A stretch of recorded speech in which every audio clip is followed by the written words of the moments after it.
This is Josh Beiser from GameWisdom.com. Hope you enjoy this video, and if you have any suggestions for games you'd like me to look at here on the channel, please let me know.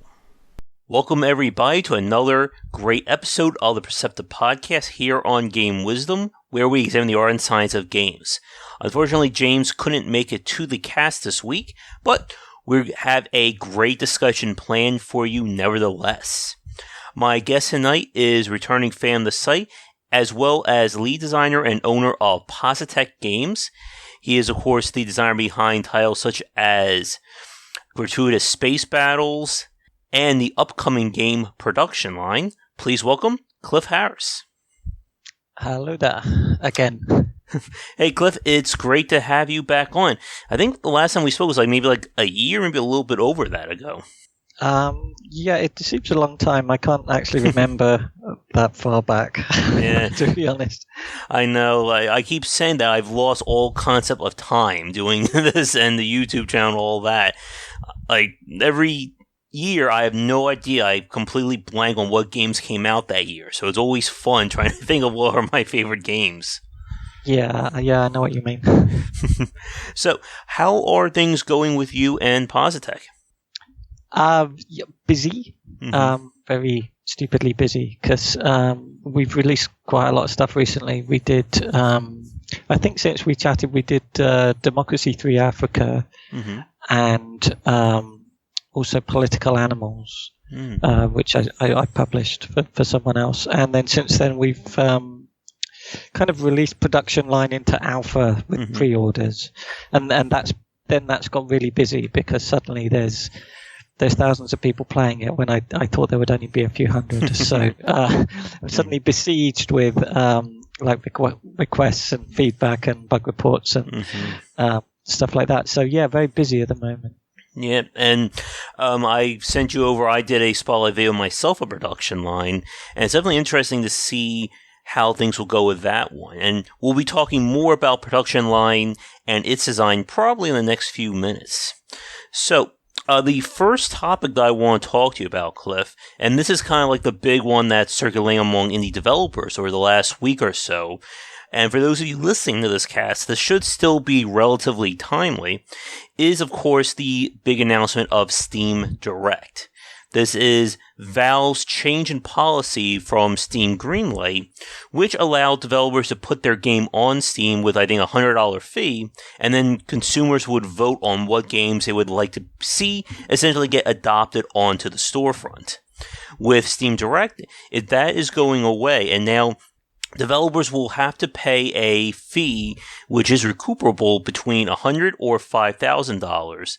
At this time of this recording, which is mid-February, we don't know any more specifics than that, but the fee will be paid per game, and then the game will just be on the Steam store. There will be no voting, there will be no delay, stuff like that. And it's gotten a lot of developers very hot under the collar, I guess, is the say it mildly, and it's raising a lot of interesting discussions about being on Steam, and especially about being a developer and trying to sell your games that way. And I am sure that Cliff will not be the only developer we'll be talking to this year about that. But you have the honor of being the first one, I guess, with these podcasts. So my first question for you, Cliff, is, as someone who has done both developing games and you've, of course, gone with the publishing round of Positech, what do you think about these changes to Steam Direct? Well, it's an interesting one, actually, because quite a while ago now, maybe 2 years, I was in a meeting at Valve with a bunch of developers when they kind of asked about whether or not they should do this. And I think pretty much everyone agreed that they should. We were sort of quite keen on it. There was a lot of joking about it as well. But I am in favor of it, actually. I know a lot of people are, well, I don't know if a lot of people are angry about it, but like a very vocal sort of group of people are annoyed at it. But I quite like it, because to be honest, there are a load of games on Steam that you look at and you think, oh my God, yeah, like, how did this get here? And how did that get through Greenlight? And the problem with Greenlight is that you have to get so many people to vote saying, I would buy this if it's on Steam. Mm-hmm. And anyone who's been through Greenlight will tell you that the votes are nonsense because, if you get like 500 votes or whatever, I would buy this if it's on Steam. The minute it's on Steam, you would expect to sell that many copies, and that's just nonsense. It just doesn't happen. So I think what tends to happen is that people pester a lot of their friends, and they sort of give away copies and stuff like that. Mm-hmm. And if you're very sociable, like PR kind of indie who knows loads of people, and say, please vote for me on Greenlight, you get through. But then you hardly ever sell any copies. There's a lot of games on Steam that you look at and you think that has not earned $5,000. Yeah, and there have been reports, especially pieces over the last few years, about either individuals or smaller companies basically trying to throw their weight around, saying, if you give us money, we'll vote for your game on Steam Greenlight and get on. And then someone was telling me about there has been some get or quick rich schemes regarding the Steam trading card front, and how we see a lot of budget games just released with tons and tons of cards, which, for those of you who don't know, whenever you do a trading card transaction on the Steam Marketplace, Valve gets a cut and the developer gets a cut.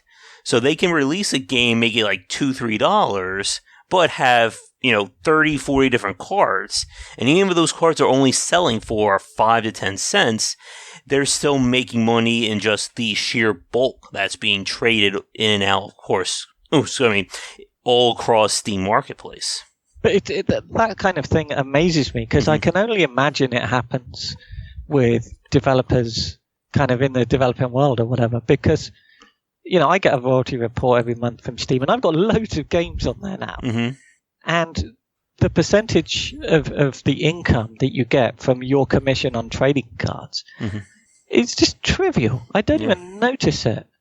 So if I'm making, I don't know, like $20 a month or something, or $40 a month in commission on that, and that's with a load of games that are really popular. Mm-hmm. So you've got to be you're really desperately trying to game the system to get like $5 a month or something to do that, and that's the problem, because that kind of sort of edge case thing clutters up that marketplace with a load of kind of trashy games that. But they're basically, the problem is that it's a lot easier to make a really rubbish game now, because making your first game is very easy with Unity and stuff like that. So, and that never used to be the case. It used to be the case that if you made a sort of finished, shippable, playable game, it was probably pretty good, and it probably took you 6 months or a year or 2 years or whatever. And now that's changed, and that's why you end up with stuff like the App Store, and you end up with a huge flood of sort of low quality games, I guess you'd say, on Steam. And I'm not surprised they're doing this. I'm surprised it took them so long. Yeah. And most of the people I know who are like professional, kind of like full-time indies or very experienced developers who are going indie, they're all in favor of it. But obviously there's a lot more people who have a lot of time on their hands who would be against it. Because there's loads of people out there making their first game. But when I started, Steam didn't exist, but you never imagined that like your very first attempt at a video game would get on the front page of a store like Steam. Yeah. Obviously, it wouldn't happen. Yeah, and that's the point that a lot of the defenders of Steam Direct have been saying, that as we were saying before, the fee right now hasn't been determined yet, but they're aiming it to be either between $100 to $5,000. And the general consensus is that if you're going on Steam, this is pretty much the big leagues. And if you're going to be on a store like Steam, then we expect a certain measure of quality. And on Valve's point of view, they expect a certain measure of profits. Like, Steam isn't like your a bargain warehouse or your bargain bin store. This is pretty much the premier gaming store when it comes to the PC these days. And if you want to put a game on there, it may only earn like $400 or $500. That may be your first game, but that's not really helping anyone else. Yeah, I mean, there's loads of places to sell games. The idea, the trouble is that a lot of developers don't kind of realize that, or they don't know how to do it. In fact, I had a blog post once which was very popular for ages, saying how to sell your game without an app store. And it is actually really easy. I mean, itch.io make it very simple. The Humble widget is really, really simple. Yeah. To set up. That's what I'm selling. What I'm taking pre-orders for my latest game through. And there's other sites like FastSpring and BMT Micro, and as long as you've got a bank account, and you can fill out a form, you can sell your game, and people will buy it. The idea that people won't buy a game if it's not on Steam, there are some people that do that, but Minecraft was never on Steam. It's perfectly possible to do it. So the idea that like Steam are preventing indies without money from being on there. I mean, put your game on one of these other sites. If it's a good game, you'll easily make the $5,000, and you get that money back from Steam anyway. They're not suggesting for 1 minute that they take that as a fee.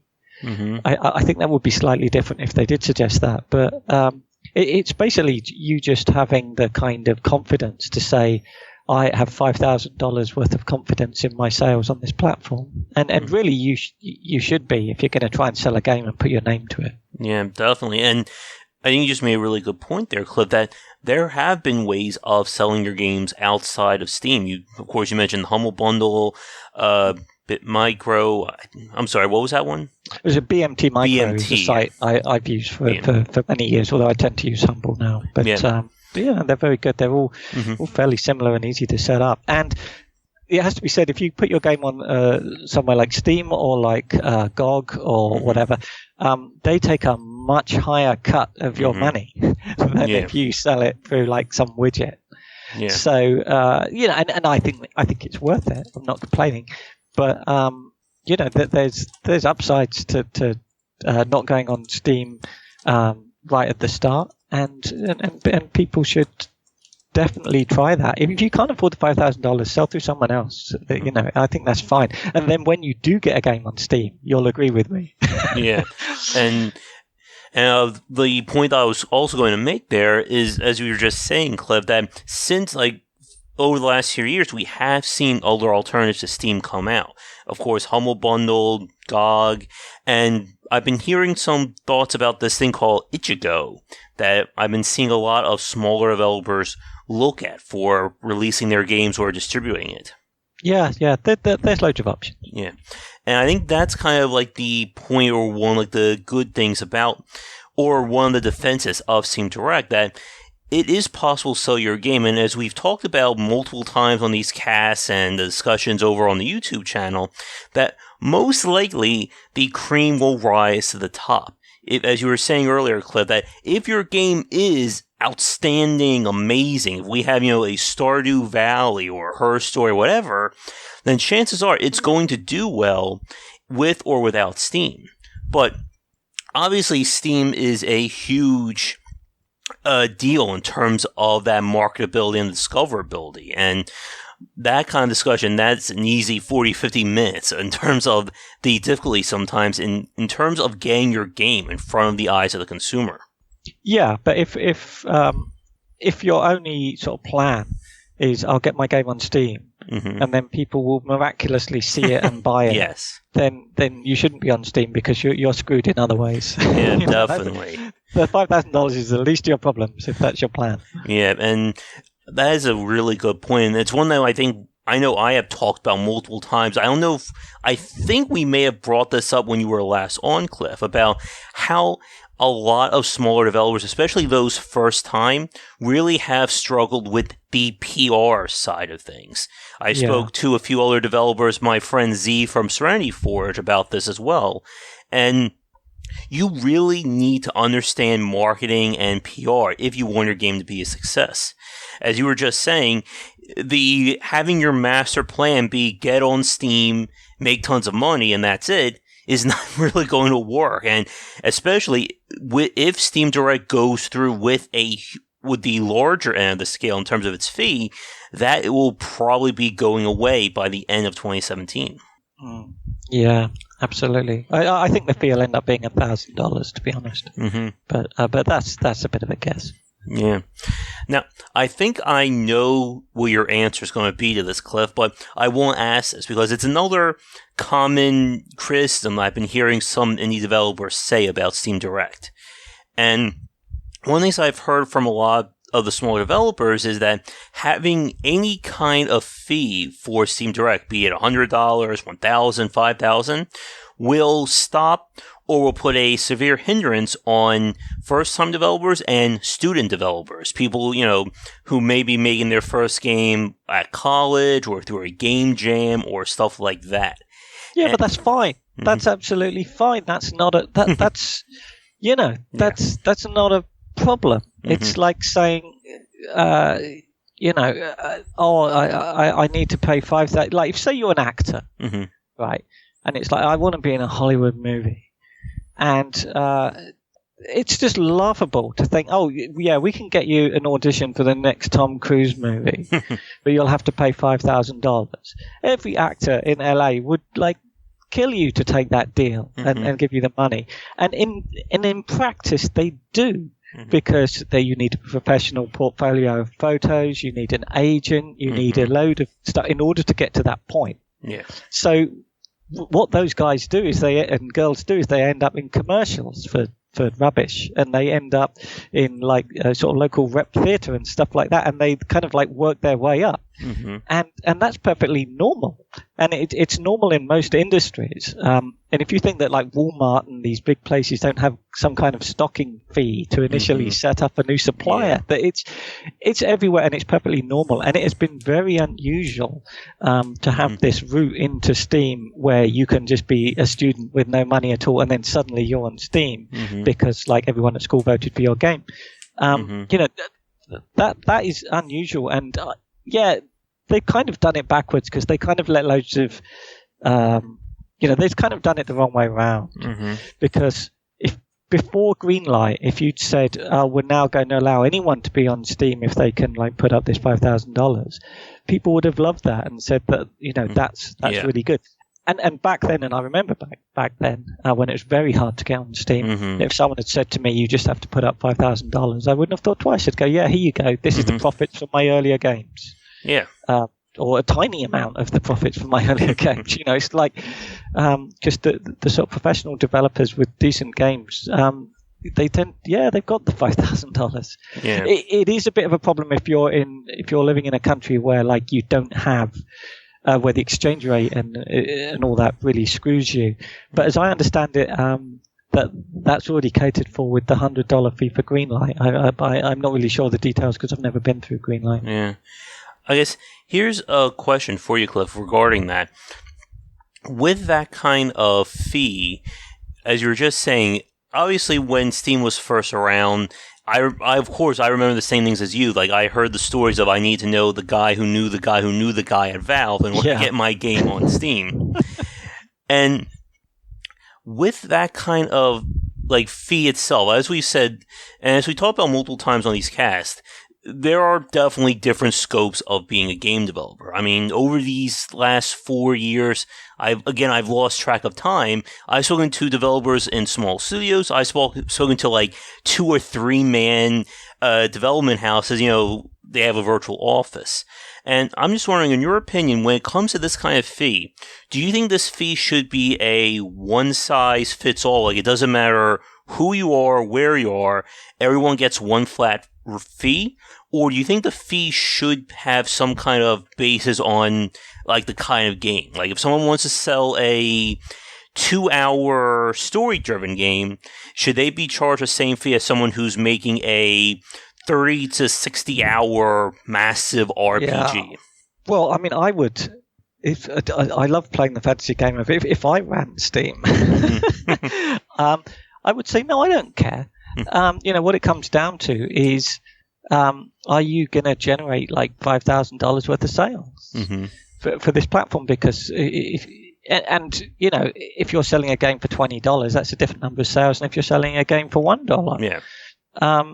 And Yeah, I think I would be amazed if they vary it at all, unless they do some sort of currency exchange thing. Yeah. Because Valve don't want arguments with developers all the time because it's just tedious. Yeah. So you can imagine people going, but my game's this genre, so I should pay this fee, or my game's this lot. And who determines how long a game is? Oh, goodness, what yes. genre it is? It's like no, it's. The thing is, this is a lot more public than it normally is. I mean, all industries have situations like this, and they're normally kind of like, behind the scenes and not really open for debate. Really, I mean, if Steam got the fee really wrong, then loads of developers would go to their competitors and they'd lose money. So it's in their interest to make a sensible decision. But it's the internet and it's game developers and it's gamers. Yeah. So the conversation will get rowdy and it will go on for months, and then in a year everyone will forget all about it. Yeah, and speaking about like that kind of measuring games and stuff, I would not want that job to like appraise video games to say, oh, your game is 5 hours, well, then it should only be this amount of money. Oh, you want a 1 hour novel game? Then you must charge this amount. That would go over. Nobody at Steam wants that job either, which is why they're trying to do this. Now, another part that I just want to get your opinions on, Cliff, regarding Steam Direct. I'm trying to remember the exact criticism that I heard. Thankfully, this is being recorded, so hopefully I can edit this part out, but we'll see. Let me see. What was it about? Let me see about the fee. Getting on there. Oh, now I remember what I was going to say.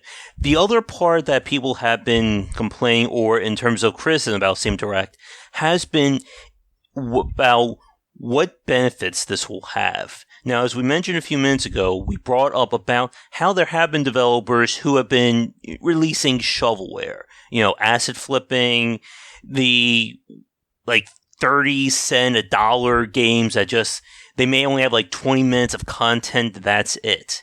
And one of the things that we've been reading about with Steam Direct is that this is an attempt at curving that behavior, because if there is a fee per game, then you can't be releasing a 75-cent game that's only going to flood the store if you have to pay $1,000 each time for it.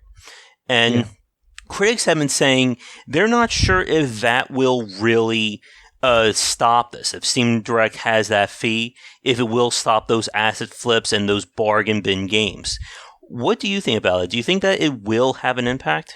Yeah, definitely. I think that's exactly what it's aimed at, and I think it will.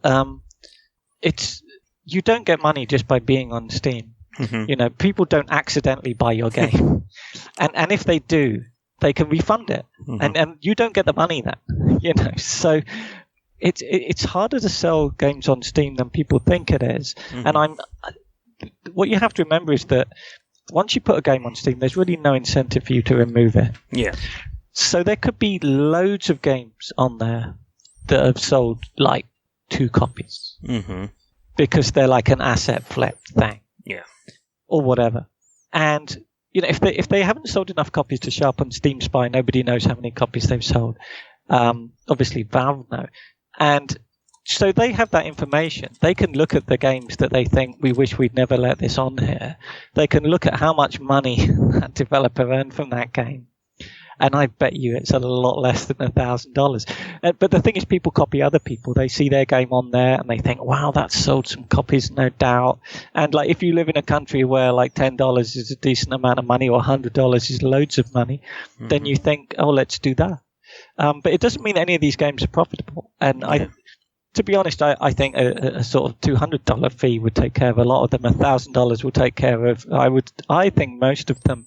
And I know loads of people are saying it won't, but we'll see. I mean, they can always change the fee. Yeah.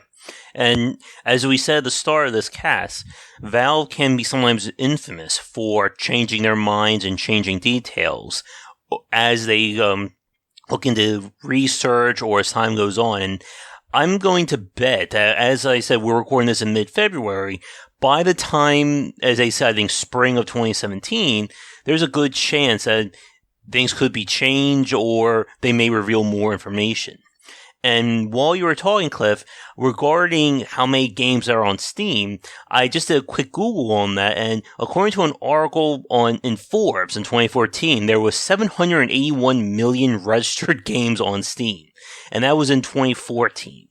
And I think I agree with you that I'm very sure that all those millions of games, there's probably a few of them that didn't make $5,000 in sales. There must be. There must be. So yeah, I think they're probably getting it about right. Mm-hmm. Now, I know that you probably have to get going in like 20 minutes or so, and I mean, again, we could probably sit here and chat all day long, but I do want to get to production line, and I'm sure we can certainly have you back on when, who knows, whenever we have time. But there is one final part, or one final question I have regarding Steam Direct for you, and then we'll move on to our next topic.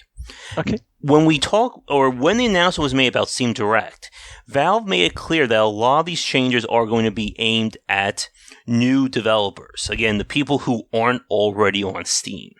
And this was something that I was thinking about when I made my post, which would probably be last week, or maybe 2 weeks by the time you were listening to this cast. And my question was, at what point should a developer be on Steam? Like, at what point should, like, if I release, let's say, 4 or 5 amazing games, they've all sold over 5,000 copies, should I then essentially, get my Steam membership club? Should I essentially be on the platform and not have to worry about this fee? And for you, Cliff, again, as someone who has developed multiple games, and of course you have your games on Steam, with exception to production line right now, what do you think about that in terms of, should there be like a recognition point or like a club membership point once you've made enough money on Steam? I think there should, and I know that there is. Mm-hmm. Because I'm in that club. I know that because I've sold a lot of games. I don't know how many. It's probably about 1 million. Mm-hmm. It's a lot anyway. Oh, well, no, I can look. It's well over 1 million. And yeah, if you sold a crazy number of games, then you just get app IDs where you can just create a new game and publish it. And I don't know what level you have to get at to meet that, but I know it's not 1 million games; it's a lot less than that. Mm-hmm. So yeah, the idea that kind of, I don't know, that like Introversion, their new game, they're not going to have to pay $1,000 to list it. And I'm sure because I'll be putting production line on there quite soon, and they're not going to ask me for the fee for that. And yeah, they're perfectly reasonable. I mean, like, if you're making games that people are enjoying and buying and everyone's happy, then obviously they don't want a load of admin nonsense with fees with you and everything. So yeah, it's not a concern, I don't think. Okay, cool. And like I said, we could spend who knows how many hours discussing this, and it's still relatively early. So hopefully when we hear more details, I would definitely love to have you back on, Cliff, and we can talk about things further. But like I said, you do have to get going in a few minutes, and I definitely want to touch on your latest game before you leave. So, as I said at the start, Cliff is currently working on Production Line, which, from what I've been playing it feels basically like similar to Big Pharma, but replace the pharmaceutical industry with the automotive. So I'm going to, I guess, toss something over to you, Cliff. For people listening to this cast right now, what is Production Line about? It's basically run a car factory. Mm-hmm. That's the kind of pitch of it, I think. But essentially, in design terms, it's designed to appeal to people who like efficiency and who like optimization. Mm-hmm. And I always try and design games that I would really love to play but don't exist. Mm-hmm. And because at heart I'm a programmer, and I'm especially a kind of sort of fairly low-level programmer that does a lot of kind of like optimized stuff and multi-threaded stuff. I spend a lot of my day looking at kind of like charts of speeds and lots of numbers and stuff like that. And the process of optimizing computer programming is strangely addictive because you always have a bottleneck in the code that is making everything else slow. And chasing in, you can never beat it. All you can do is move it. So you could just move that bottleneck around and make the whole thing faster, but there's always a bottleneck. And it kind of occurred to me that any kind of long, complicated production line is going to be the same. So I read a load of books about car factories and the original Model T Ford factory, which is a fascinating story, and books about kind of like the modern theory of how this stuff is done and all the different ways to do it. And production line is essentially it's kind of gamifying that slightly OCD thing people have when they go, if I just move this here and add one of those and upgrade that a little bit, then that will be 0.12% more efficient. But with nice graphics and animated robots and shiny cars. But that's kind of like the big picture of it. And you don't have to care about cars. I never used to care about cars. It's basically, lay out a factory in a sort of isometric view, and it's kind of part kind of factory design game and part business simulation, although the business simulation stuff isn't as fleshed out yet as it will be eventually. So yeah, it's car factory tycoon effectively. And as I was saying, it reminded me a lot of Big Pharma, which was a game that you published a few years ago. Did Big Pharma kind of give you the inspiration to do production line? Well, it's funny. I mean, it really, it didn't really, but the funny thing is, because originally when I started doing it, it was actually a side-scrolling game, believe it or not, and then it ended up a top-down game.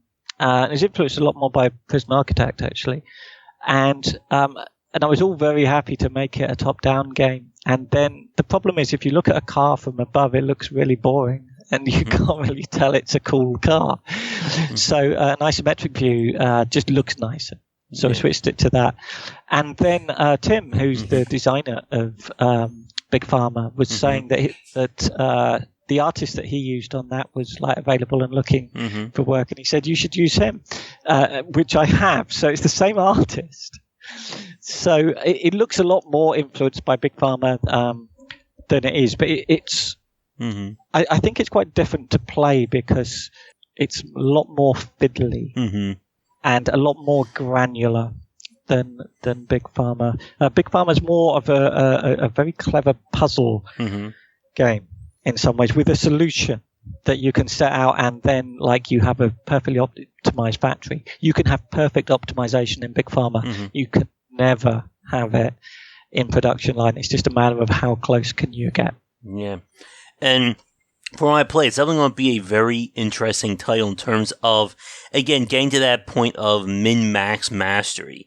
And for myself, I grew up playing the JRPG genre, the very mechanic-heavy RPGs, where it is about figuring out the best combination of equipment, best combination of skills, and that's where I kind of fell in love with that kind of min-maxing. For those of you who are fans of the podcast listening, you know that I love like those old school, like those party-based RPGs, stuff like Etrian Odyssey, Bravely Default, where it is just about saying, I have this, and this. How do I make this the best I can? How do I fit all these, square pegs into round holes, in a manner of speaking? Yeah, I mean that's exactly the kind of appeal that we want. That kind of how can I optimize this? The whole min-maxing thing, which I absolutely love as well. It's also slightly influenced by games like Adventure Capitalist, which is a very stupid and pointless game, but which is basically just a game of clicking on things and numbers going up. But deciding what to click next is actually quite technical. And also, I quite like games that are based on real-world problems. And frankly, if you can lay out a car factory that makes your car 5% faster or cheaper than the other guy, then you make billions of dollars. So like it's a real world thing that people that really matters, and this does happen. I love the really deep optimization and the obsession that people take to such games like Factorio. SimCity. I've got so lost in SimCity and Factorio and games like that over the years. So I'm really enjoying working on one that pushes the same kind of buttons. Mm-hmm. Now, for my frame of reference, Cliff, I'm sure people are wondering this. When did you start working on production line? A very long time ago, and I didn't mention it at all to anybody. And because it was not 2016, but 2015 that I started working on it. Because in 2016, around about February or March, I went to America and I went to the Henry Ford Museum, and also went on a factory tour of a Ford truck factory actually out there. Specifically because I wanted to go to like a Detroit car factory, which is like the epitome of like how cars are made, and I've been working on it for a long time already then. So I don't have a definitive date, but a lot longer than people think. And also it was funny because like I worked on it in secret for quite a while, and I remember when I was at GDC saying to people, I'm going to Detroit on the way home. And everyone was saying, why would you go to Detroit? You're on holiday. Why are you going to Detroit? And it's like, hopefully now. Like, it's like, well, I was making a game about cars. Obviously, that's why I went to Detroit, So yeah, it's been in my mind for a long time, and I've been doing sort of bits of work on it for a long time. So it's only recently that I've kind of admitted to what I've been working on all this time. It reminds me of when I was speaking to a podcast guest, I think it was earlier in September, who was, I think, in New York, and he said, I'm going to go take a break, I'm going to visit New Jersey. And everyone was like, why are you going to New Jersey? And he was like, but his answer was he wanted to really meet Bruce Springsteen over here. Okay. So I don't think he was doing research on a video game for that one, but you never know where you end up sometimes when you come over here for a break. Yeah, absolutely. I mean, it was actually quite convenient because, like if I go to, it was a Steam thing. So first I was Seattle. So if you go to Seattle and then go back to London, you can do it quite efficiently through Detroit. So it wasn't too bad. Now, obviously, as we're talking, the game is still very early in development. For those of you, for those listening to this cast right now, Cliff, what is, I guess, like the current version of production line? Well, it's in alpha. I think we're version 1.09. Okay. So there's been like 9 little updates since I started taking pre-orders for it. So we're doing a similar thing to what Prison Architect did. So if you pre-order the game now, and it's $11 now, it was $10 initially. I put it up a whole dollar. So the idea is like you pre-order it now, obviously you get all the updates, and if when it goes on Steam, hopefully we get loads of keys from Steam and give out Steam keys. But you get to play it straight away, and obviously it is in alpha, and there's a lot of stuff that is finished. There's a lot of like the user interface looks fairly ugly, and the music isn't final, and all that kind of stuff. But it's it's playable, and a lot of people have sunk enormous amounts of time into it already. I have massive sprawling car factories sent to me from people saying they found some obscure bug when they've made $200 million and sold however many thousand cars. And I think, wow, I've never managed to play it that long without having to do some work. So, I mean, it's perfectly playable and all the rest of it. And quite a few people are playing it now, and there's, there are people doing Let's Plays of it and stuff like that. And one of the things that we're doing that I don't think I've ever seen anyone do, but maybe they have done it, is that on our forums we're having like a vote, like a poll on our forums every 2 weeks saying what should I work on next. So should I be optimizing it? Should I be building a bigger tech tree? Should I be adding this feature? Should I be like improving that feature? And that's really handy because gamers love to point out what they think could be improved. Yes. So, as we were just saying, Cliff, for right now, people can, of course, buy the game through your site and will eventually go on Steam. Do you have any rough idea of when it will be available on Steam, or not at this time? Well, I'm hoping probably March or something like that. I mean, I want to do the early access thing on Steam. Mm-hmm. So I'll be working on it for a long time until I declare it, done. Mm-hmm. And the thing is, GDC is coming up, and I go away to go to GDC. So I wanted to get that out of the way before I worried about the kind of admin of like putting it on Steam's early access, because I've been kind of a little bit swamped. I thought just a few hundred people would play it, but actually everyone seems to have pre-ordered it. Mm-hmm. So it's got fairly busy. So I would say sometime towards the end of March, I'd like to have it on Steam in early access. Mm-hmm. I think that should be doable. All right. Do you have a rough idea of when production line will be done, or no? No idea. Mm-hmm. I mean, if there's loads of ideas and I'm not sick of it and I'm not completely burned out and stressed, then I can imagine keeping working on it for a long time. Mm-hmm. Because I'm really enjoying working on it. But there comes a point with any game when it's just like, I need to work on something else now. But that's a long way off. So yeah, I'm going to work on it for quite a while, I think. Awesome. I know you have to get going in the next few minutes. And again, we could probably sit here all day and chat. So I guess we will begin to wrap things up.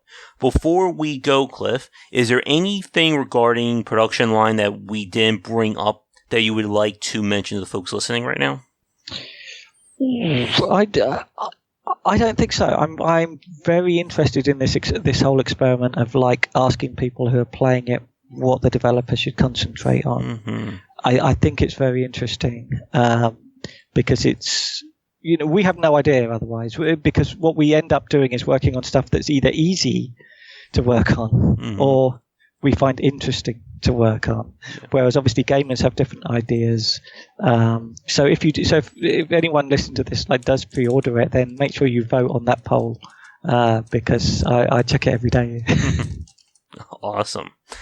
All right. I think with that, I am about out of questions unless we want to jump onto some other topic for the next 30, 40 minutes. So, so I will let you go for tonight. And again, it would be great to catch up with you again, Cliff, either closer to when production line is on to early access or when we know more about Steam Direct and we can discuss the topics even further. Yeah, that would be good. That would be excellent. All right. So with that said, for those of you listening, I'm sorry this is going to be a shorter cast, but I think we had a great discussion. And again, with Steam Direct, it's still very early in terms of its announcement. It's been about, by the time you're listening to this cast, it'll probably be about 3 weeks since the actual official Steam Direct announcement. And we still have a few months before things go into action. And it will be very interesting as going forward, talking to more developers on these casts to see what they think about Steam Direct and such. But for tonight, we're going to wrap things up. Again, Cliff, it was a pleasure hanging out with you today. Best of luck with production line, and I can't wait to dive further into it in the coming weeks.